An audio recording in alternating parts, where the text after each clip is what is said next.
नमस्कार, मैं अनामिका आप सभी का हार्दिक अभिनंदन और स्वागत करती हूँ। देख सुदामा की दीन दशा करुणा करके करुणा निधि रोए। आखिर करुणा निधि को अपने मित्र पर इतनी दया क्यों आई, और अगर सुदामा भगवान श्री कृष्ण के मित्र थे तो उन्हें गरीबी क्यों झेलनी पड़ी, इतनी दुर्दशा उनके जीवन में क्यों हुई। जबकि सुदामा तो ब्रह्मज्ञानी थे, तो क्या वह अपने मित्र से चोरी किए थे? क्या चोरी की सजा उन्हें मिली थी? आइए इस कहानी को जानने का प्रयत्न करते हैं। आखिर एक ब्राह्मण होने के बावजूद सुदामा को इतनी कंगाली में जीवन क्यों व्यतीत करना पड़ा? अगर आध्यात्मिक दृष्टिकोण से देखा जाए तो सुदामा जी बहुत धनवान थे, क्योंकि उनके पास भगवान श्री कृष्ण जैसा मित्र था। जिसकी भगवान से मित्रता हो वह गरीब कैसे हो सकता है? जितना धन उनके पास था किसी के पास नहीं था। लेकिन अगर भौतिक दृष्टि से देखा जाए तो सुदामा जी बहुत निर्धन थे, बहुत गरीब थे, क्योंकि परिवार पालने की भी क्षमता उनकी नहीं थी। मुश्किल से उनका परिवार पल रहा था। शास्त्रों में कहा गया है कि सुदामा भी एक समय में बहुत अमीर हुआ करते थे। लेकिन क्या किसी को पता है कि सुदामा गरीब कैसे हुए? क्या थी उनके पीछे की वजह? पौराणिक कथा के अनुसार एक ब्राह्मणी थी जो बहुत गरीब निर्धन थी, भिक्षा मांगकर जीवन यापन करती थी। एक समय ऐसा आया कि 5 दिन तक उसे भिक्षा नहीं मिली। वह प्रतिदिन पानी पीकर भगवान का नाम लेकर सो जाती थी।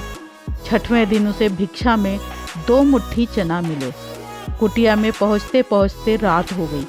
ब्राह्मणी ने सोचा, अब ये चने रात में नहीं खाऊंगी, सुबह भगवान को भोग लगाकर फिर खाऊंगी। यह सोचकर ब्राह्मणी चनों को कपड़े में बांधकर रख दी और वासुदेव का नाम जपते जपते सो गई। लेकिन कुछ समय बाद कुछ चोर चोरी करने के लिए उसकी कुटिया में आ गए। इधर उधर बहुत ढूंढा, चोरों को कुछ नहीं मिला। लेकिन वह चनों की बधी पोटली चुरा कर ले गए, क्योंकि उनको उस पोटली में सोने के सिक्के लगे। इतने में ब्राह्मणी जग गई और शोर मचाने लगी। गांव के सारे लोग चोरों को पकड़ने के लिए दौड़े। चोर वे पोटली लेकर भागे। पकड़े जाने के डर से चोर संदीपन मुनि के आश्रम में छिप गए, जहां भगवान श्री कृष्ण और सुदामा शिक्षा ग्रहण कर रहे थे।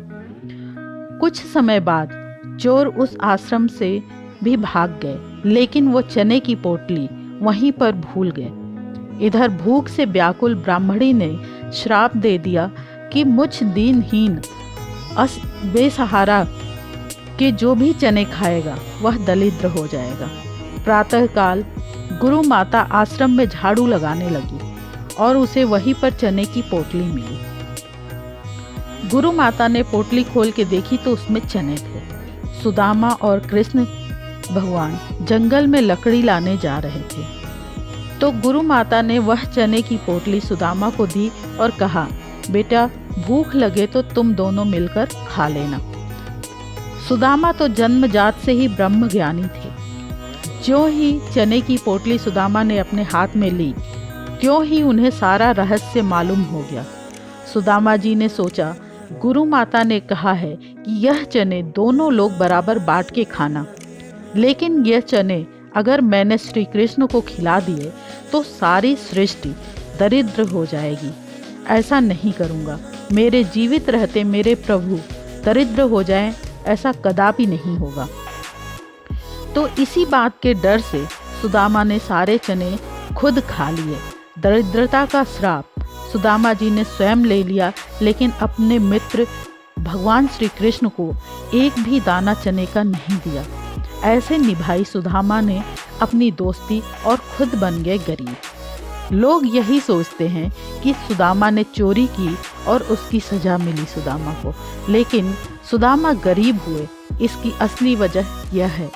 इसी के साथ मैं अपनी वाणी को विराम देती हूँ। जय सनातन, जय भारत, धर्मो रक्षति रक्षिता।